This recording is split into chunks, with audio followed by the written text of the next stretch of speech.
ভিডিওটা শেয়ার করে কমেন্ট করে দিবেন। হ্যাঁ, ভিডিওটা দেখো। দুর্গাপূজার বিজয়া দশমীর ডেট পর্যন্ত চেঞ্জ করে দিয়েছিল। একাদশীর দিনটা শুধু দেওয়া বিসর্জন হবে না, কারণ ওই দিন মহরম। শ্যামপুরে দুর্গা মূর্তি ভাঙা, বজবজে লক্ষ্মী মূর্তি ভাঙা, কাকদ্বীপের সূর্যনগরে কালী মূর্তিকে পিছন বেঁধে তোলা,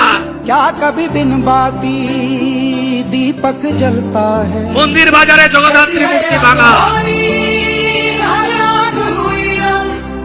আর কুলপিতে বজরংবলীর মূর্তি ভাঙা। সব মামলা রিওপেন করব।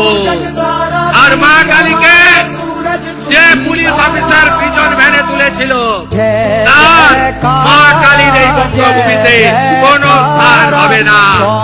হয় আউট, ধর্ম পালন করতে গেলে আর হাইকোর্টে যেতে হবে না।